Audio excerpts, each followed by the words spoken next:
कि मृत्यु निश्चित है और मरे हुए का जन्म निश्चित है। इससे भी इस बिना उपाय वाले विषय में तू शोक करने के योग्य नहीं है। हे अर्जुन, संपूर्ण प्राणी जन्म से पहले अप्रकट थे और मरने के बाद भी अप्रकट हो जाने वाले हैं। केवल बीच में ही प्रकट है। फिर ऐसी स्थिति में क्या शोक करना है? कोई एक महापुरुष ही इस आत्मा को आश्चर्य की भांति देखता है, वैसा ही दूसरा कोई महापुरुष ही इसके तत्व का आश्चर्य की भांति वर्णन करता है, तथा दूसरा कोई अधिकारी पुरुष ही इसे आश्चर्य की भांति सुनता है, और कोई तो सुनकर भी इसको नहीं जानता। यहाँ श्री भगवान का भाव है कि आत्मा आश्चर्यमय है, इसलिए उसे देखने वाला संसार में कोई विरला ही होता है, और वह उसे आश्चर्य की भांति देखता है। जो महापुरुष परमात्मा को जानने वाले हैं, जो संपूर्ण वेदों और शास्त्रों के ज्ञाता है, वे ही आत्मा का वर्णन कर सकते हैं, और उनका वर्णन करना भी आश्चर्य की भांति होता है।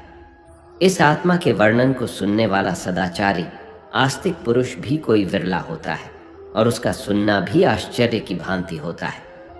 हे अर्जुन, यह आत्मा सबके शरीरों में सदा ही आबादियां हैं, इसका कभी नाश नहीं हो सकता। इस कारण संपूर्ण प्राणियों के लिए तू शोक करने के योग्य नहीं है, तथा अपने धर्म को देखकर भी तू शोक करने के योग्य नहीं है, अर्थात तुझे भय नहीं करना चाहिए, क्योंकि क्षत्रिय के लिए धर्मयुक्त युद्ध से बढ़कर दूसरा कोई कल्याणकारी कर्तव्य नहीं है। हे पार्थ, अपने आप प्राप्त हुए और खुले हुए स्वर्ग के द्वार रूपी इस प्रकार के युद्ध को भाग्यवान क्षत्रिय लोग ही पाते हैं। किंतु यदि तू इस धर्मयुक्त युद्ध को नहीं करेगा तो स्वधर्म और कीर्ति को खोकर पाप को प्राप्त होगा, तथा सब लोग अनंत काल तक तेरी अपकीर्ति की चर्चा करेंगे, और माननीय पौरुष के लिए अपकीर्ति मारण से भी बढ़कर है। और जिनकी दृष्टि में तू पहले बहुत सम्मानित होकर अब लघुता को प्राप्त होगा, वे महारथी लोग तुझे भय के कारण युद्ध से हटा हुआ मानकर तुम्हें डरपोक समझेंगे। तेरे वैरी लोग अर्थात तुम्हारे शत्रुगण तेरे सामर्थ्य की निंदा करते हुए तुझे बहुत से न कहने योग्य वचन भी कहेंगे। उससे अधिक दुख और क्या होगा? या तो तू युद्ध में मारा जाएगा और स्वर्ग को प्राप्त होगा, अथवा संग्राम में जीतकर पृथ्वी का राज्य भोगेगा। इस कारण हे अर्जुन, तू युद्ध के लिए निश्चित करके खड़ा हो जा। हार जीत, लाभ हानि और सुख दुखों को समान समझकर युद्ध के लिए तैयार हो जा। इस प्रकार युद्ध करने से तू पाप को नहीं प्राप्त होगा। हे पार्थ, यह बुद्धि तेरे लिए ज्ञान योग के विषय में कही गई, और अब तू इसको कर्मयोग के विषय में सुन। जिस बुद्धि को जानकर तू कर्मों के बंधन को भली भांति त्याग देगा, अर्थात सर्वथा नष्ट कर डालेगा। इस कर्मयोग में आरंभ का अर्थात बीज का नाश नहीं है, और उल्टा फल रूप दोष भी नहीं है, बल्कि इस कर्मयोग रूप धर्म का थोड़ा सा भी साधन जन्म मृत्यु रूप महान भय से रक्षा कर लेता है। यहाँ श्री भगवान के कहने का भाव है कि कर्मयोग का कभी नाश नहीं होता। इसके संस्कार साधक के अंतःकरण में स्थित हो जाते हैं, और वे साधक को दूसरे जन्म में पुनः साधन में लगा देते हैं। निष्काम भाव से किए गए कर्मों का विपरीत परिणाम भी नहीं होता है, और ऐसा साधक भगवान को प्राप्त हो जाता है। हे अर्जुन, इस कर्मयोग में निश्चयात्मक बुद्धि एक ही होती है, किंतु अस्थिर विचार वाले विवेकहीन सकाम मनुष्यों की बुद्धि या निश्चय ही बहुत भेदों वाली और अनंत होती है। जब फैसला लेना हो तो बुद्धि एक ही होती है, लेकिन जहाँ सोच की, फैसले की, निर्णय की कमी हो, वहाँ कई बुद्धियाँ काम करती है। यहाँ अनिर्णय की स्थिति के बारे में कहा गया है। जब आप फैसला नहीं ले पाते हैं तो न जाने कई दिशाओं में आपका ध्यान, आपकी बुद्धि जाती है। लेकिन अगर आप निर्णय करने की सोच लें तो उसके बाद सिर्फ उस काम को करने का ही प्रण होता है। हे अर्जुन, जो भोगों में तन्मय हो रहे हैं, जो कर्म फल के प्रशंसक वेद वाक्यों में ही प्रीति रखते हैं, जिनकी बुद्धि में स्वर्ग ही परम प्राप्य वस्तु है, और जिसके लिए स्वर्ग से बढ़कर दूसरी कोई वस्तु ही नहीं है, यानी ऐसे लोग जो कर्म के बदले में होने वाले सिर्फ फल या लाभ की बात करते हैं, तो वह कर्म नहीं स्वार्थ बन जाता है, उसे कर्म नहीं कह सकते। हे अर्जुन, जो अज्ञानी लोग सिर्फ दिखाओ शोभा युक्त वाणी को कहते हैं वह ढोंगी होते हैं। वह कहते बहुत कुछ है लेकिन करते बहुत कम है। ऐसे लोगों से बचकर रहना चाहिए। जो कर्म की बातें सिर्फ भोग और ऐश्वर्य के लिए करते हैं, जिनका ध्येय सिर्फ भोग और ऐश्वर्य है, उन पुरुषों की परमात्मा में निश्चयात्मिका बुद्धि नहीं होती। हे अर्जुन, वेदों के कर्मकांड हमारी प्रकृति के 3 गुणों से जुड़े हैं।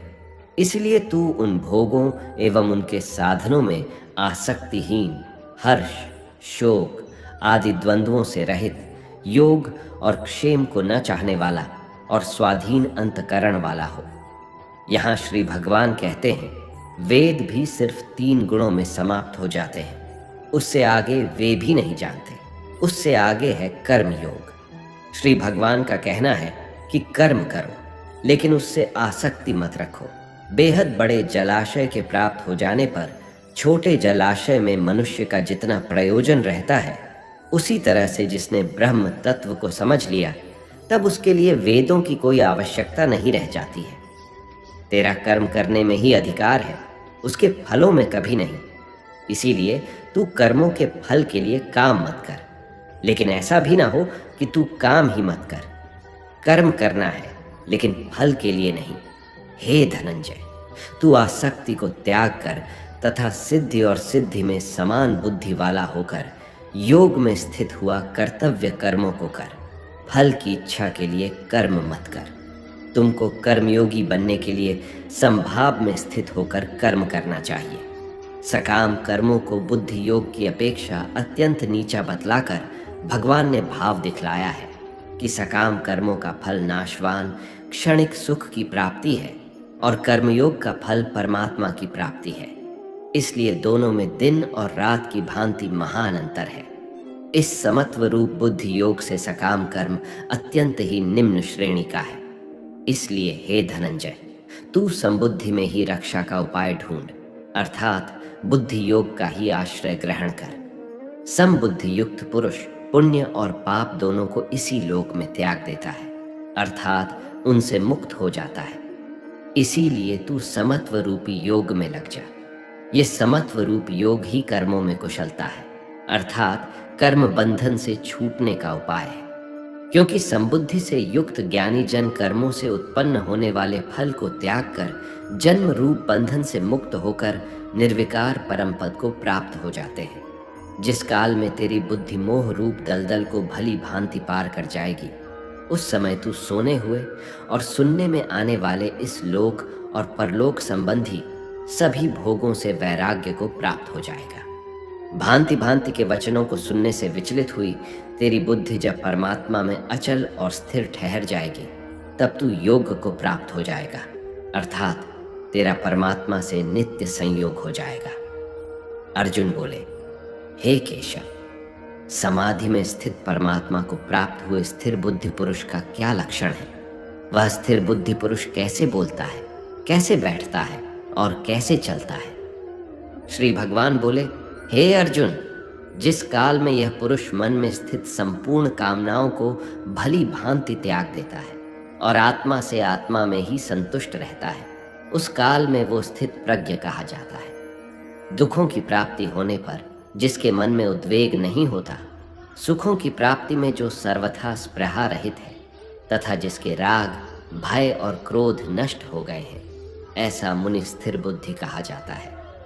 जो पुरुष सर्वत्र स्नेह रहित होकर शुभ या अशुभ वस्तुओं को प्राप्त होकर न प्रसन्न होता है और न द्वेष करता है, उसकी बुद्धि स्थिर है।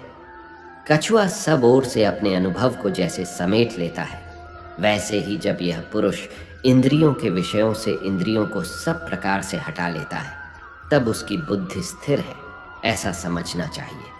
इसलिए साधक को चाहिए कि वह उन संपूर्ण इंद्रियों को वश में करके समाहित चित्त होकर मेरा ध्यान करे, क्योंकि जिस पुरुष की इंद्रियां वश में होती हैं, उसी की बुद्धि स्थिर हो जाती है। विषयों का चिंतन करने वाले पुरुष की उन विषयों में आसक्ति हो जाती है। आसक्ति से उन विषयों की कामना उत्पन्न होती है और कामना में विघ्न पड़ने से क्रोध उत्पन्न होता है। क्रोध से भ्रम पैदा होता है। स्मृति में भ्रम हो जाने से बुद्धि का नाश हो जाता है, और बुद्धि का नाश हो जाने से उस पुरुष का पतन हो जाता है। जिस प्रकार हवा के झोंके नाव को भटका देती है, ठीक उसी प्रकार मनुष्य की इंद्रियां उसकी बुद्धि को भटका देती है। इसलिए हे महाबाहो, जिस पुरुष की इंद्रियां उसके वश में होती है, उसी की बुद्धि स्थिर है। भगवान श्री कृष्ण कहते हैं, जिस प्रकार समुद्र की स्थिति अचल है, भारी से भारी आंधी तूफान आने पर या अनेक नदियों के जल प्रवाह उसमें प्रविष्ट होने पर भी वह अपनी स्थिति से विचलित नहीं होता, मर्यादा का त्याग नहीं करता, उसी प्रकार परमात्मा के स्वरूप में स्थित योगी की स्थिति भी सर्वथा अचल होती है। बड़े से बड़े सांसारिक सुख दुखों का सहयोग वियोग होने पर भी उसकी स्थिति में जरा भी अंतर नहीं पड़ता। वह योगी परमात्मा में नित्य, निरंतर, अटल और एक रस स्थित रहता है। जो मनुष्य संपूर्ण कामनाओं को त्याग कर ममता रहित, अहंकार रहित और स्पृहा रहित होकर विचरण करता है, वही मनुष्य शांति को प्राप्त कर पाता है। हे पार्थ, यह आध्यात्मिक जीवन का पथ है, अर्थात ब्रह्मा की प्राप्ति का पथ है, जिसे प्राप्त करके मनुष्य कभी मोहित नहीं होता है। यदि कोई जीवन के अंतिम समय में भी इस पथ पर स्थित हो जाता है, तब भी वह मेरे परम धाम को प्राप्त होता।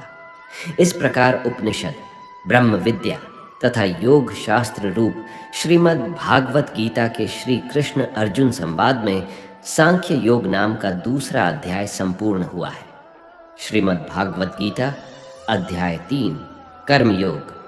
अर्जुन पूछते हैं, हे जनार्दन, यदि आपको कर्म की अपेक्षा ज्ञान श्रेष्ठ लगता है, तो फिर हे केशव, मुझे इस भयंकर कर्म में क्यों लगा रहे हैं? आप मिले हुए वचनों को कहकर मेरी बुद्धि को मानो मोहित कर रहे हैं।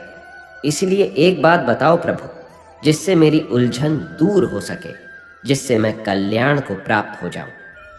श्री भगवान बोले, हे निष्पाप, इस दुनिया में 2 प्रकार की निष्ठा यानी 2 प्रकार का विश्वास है। एक है सांख्य योग, जिसका रिश्ता ज्ञान से है, और दूसरा है कर्म योग, जिसका लेना देना सिर्फ कर्म से है। अपनी इंद्रियों को वश में कर परमात्मा में ध्यान लगाना ज्ञान योग से होता है, और इसको कहते हैं संन्यास या सांख्य योग। और दूसरा होता है कर्म योग, मतलब निष्काम कर्म करके फल में आसक्ति न रखना। मनुष्य न तो कर्मों का आरंभ किए बिना निष्कर्षता को यानी योग निष्ठा को प्राप्त होता है, और न कर्मों के केवल त्याग मात्र से सिद्धि यानी सांख्य निष्ठा को ही प्राप्त होता है। अर्थात कर्म को छोड़ देने से या उसे त्याग देने से न तो कोई सन्यासी बन सकता है और न ही कोई कर्मयोगी बन सकता है।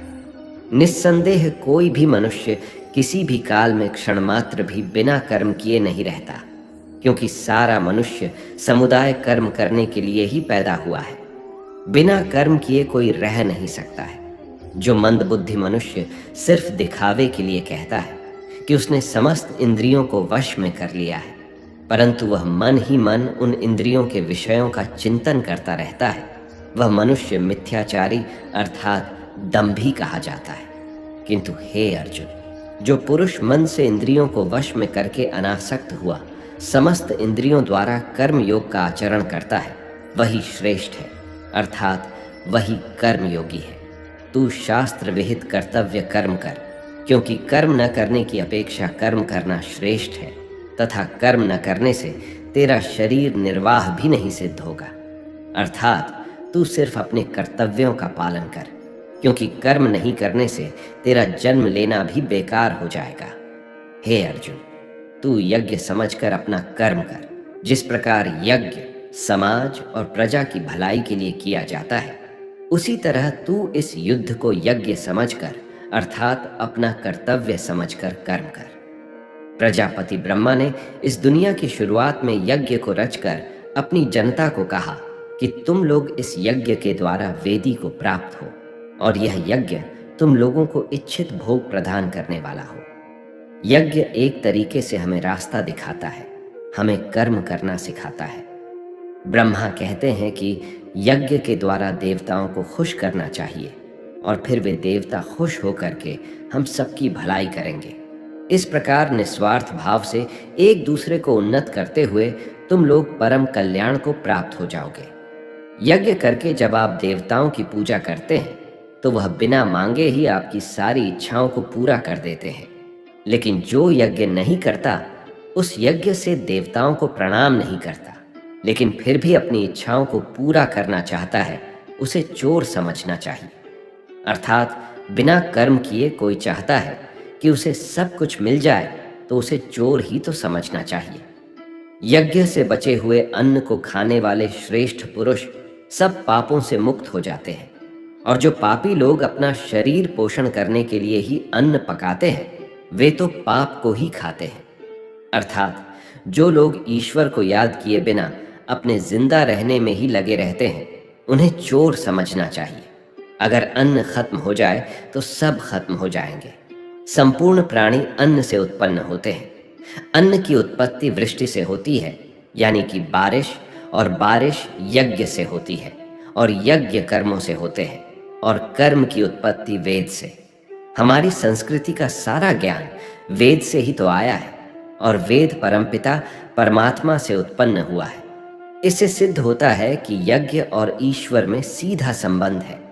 हे पार्थ, जो पुरुष परंपरा से नहीं चलता, सृष्टि चक्र के नियमों का पालन नहीं करता, अर्थात अपने कर्तव्य का पालन नहीं करता, वह इंद्रियों के द्वारा भोगों को भोगने वाला पापी पुरुष व्यर्थ ही जीता है। परंतु जो मनुष्य आत्मा में ही रावण करने वाला और आत्मा में ही तृप्त तथा आत्मा में ही संतुष्ट हो, उसके लिए कोई कर्तव्य नहीं है। आत्मा का मतलब यहाँ सबसे बड़ा सच है, और जो सत्य को समझता है, सत्य में ही खुश होकर सत्य में ही रहता है, उसके लिए कोई कर्तव्य नहीं है। लेकिन ऐसा कोई लाखों करोड़ों में एक होता है। उस महापुरुष का इस विश्व में न तो कर्म करने से कोई प्रयोजन रहता है और न कर्मों के न करने से ही कोई प्रयोजन रहता है, तथा संपूर्ण प्राणियों में भी इसका स्वार्थ से कोई संबंध नहीं रहता। कहने का सीधा मतलब है, जिसे परमात्मा मिल चुका है वह कोई और दूसरा कर्म क्यों करे। इसलिए तू निरंतर आसक्ति से रहित होकर, अर्थात अपनी इच्छा को त्याग कर सदा कर्तव्य कर्म को भली भांति करता रहे, क्योंकि आसक्ति से रहित होकर कर्म करता हुआ मनुष्य परमात्मा को प्राप्त हो जाता है। बहुत से ऐसे लोग हैं जो कर्म करते हुए ही परम सिद्धि को प्राप्त हुए थे। जनक आदि ज्ञानी जन भी आसक्ति रहित कर्म द्वारा ही परम सिद्धि को प्राप्त हुए थे। इसलिए तुझे कर्म करना ही उचित है। श्रेष्ठ पुरुष जो जो आचरण करता है, अन्य पुरुष भी वैसा वैसा ही आचरण करते हैं। वह जो कुछ प्रमाण देता है, समस्त मनुष्य समुदाय उन्हीं के पद चिन्हों पर अपने रास्ते चुनता है। इसलिए सज्जन व्यक्तियों को सदैव अच्छा व्यवहार करना चाहिए। हे अर्जुन, मेरा इन तीनों लोकों में न तो कुछ कर्तव्य है और न ही कोई वस्तु प्राप्त करने योग्य है, फिर भी मैं कर्म में ही बरतता हूँ। अर्थात मैं भी कर्म करते हुए अपने कर्तव्य का निर्वाह करता रहता हूँ। श्री भगवान कहते हैं, हे पार्थ, यदि मैं कर्मों को करने में सावधानी न बरतूं तो बड़ा अनर्थ हो जाएगा, क्योंकि मनुष्य सब प्रकार से मेरे ही मार्ग का अनुसरण करते हैं।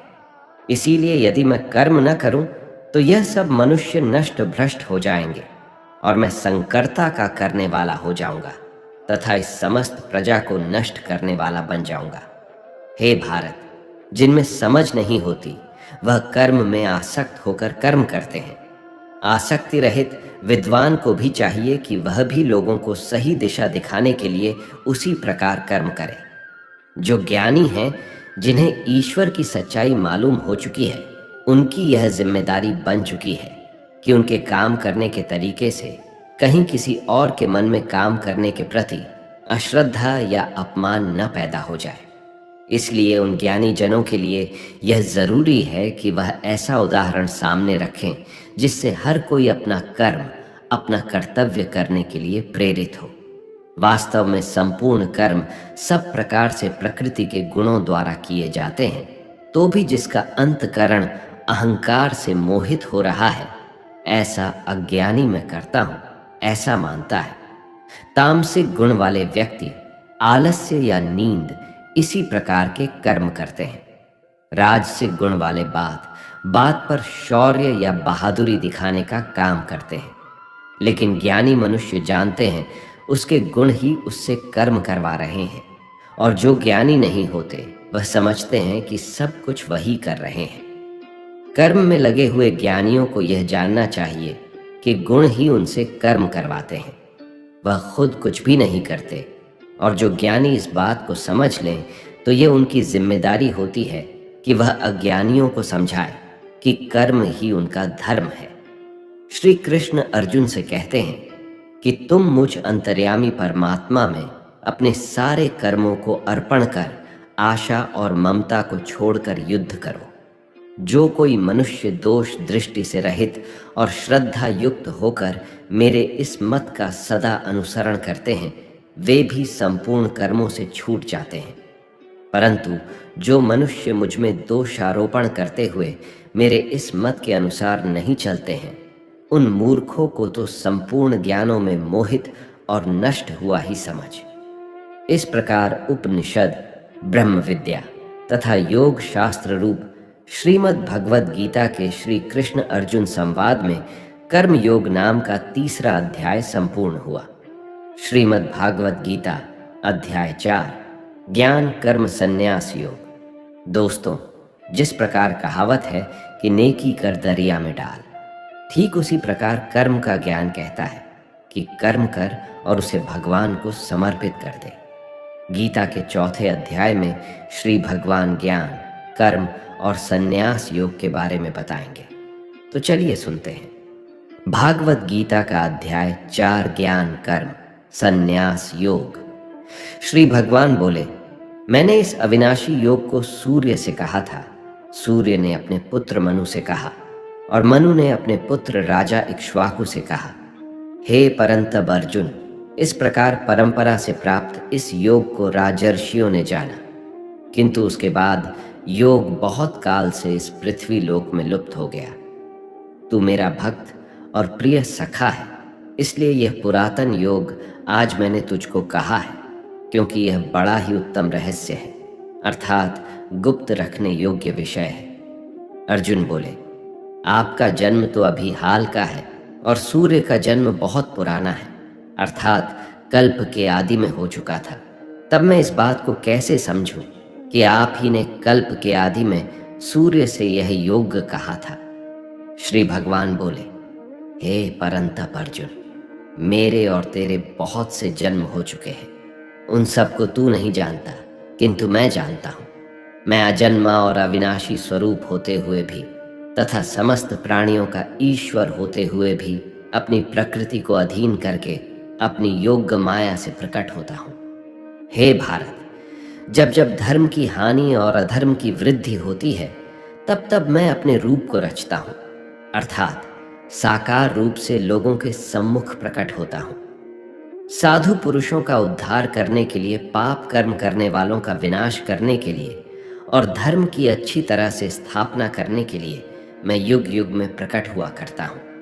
हे अर्जुन, मेरे जन्म और कर्म दिव्य है, अर्थात निर्मल और अलौकिक है। इस प्रकार जो मनुष्य इस तत्व को अच्छे से जान लेता है वह शरीर को त्याग कर फिर जन्म को प्राप्त नहीं होता, किंतु मुझे ही प्राप्त होता है। पहले भी जिनके राग, भय और क्रोध सर्वथा नष्ट हो गए थे और जो मुझ में अनन्य प्रेम पूर्वक स्थिर रहते थे, ऐसे मेरे आश्रित रहने वाले बहुत से भक्त से ऊपर युक्त ज्ञान रूपी ताप से पवित्र होकर मेरे स्वरूप को प्राप्त हो चुके हैं। हे अर्जुन, जो भक्त मुझे जिस प्रकार भजते हैं मैं भी उनको उसी प्रकार भजता हूँ, क्योंकि सभी मनुष्य सब प्रकार से मेरे ही मार्ग का अनुसरण करते हैं। इस मनुष्य लोक में कर्मों के फल को चाहने वाले लोग देवताओं का पूजन किया करते हैं, क्योंकि उनको कर्मों से उत्पन्न होने वाली सिद्धि शीघ्र मिल जाती है। ब्राह्मण, क्षत्रिय, वैश्य और शूद्र, इन 4 वर्णों का समूह गुण और कर्मों के अनुसार मेरे द्वारा रचा गया है। इस प्रकार सृष्टि रचना आदि कर्म का कर्ता होने पर भी मुझ अविनाशी परमेश्वर को तू वास्तव में अकर्ता ही जान। कर्मों के फल में मेरी स्पृहा नहीं है, इसलिए मुझे कर्म लिप्त नहीं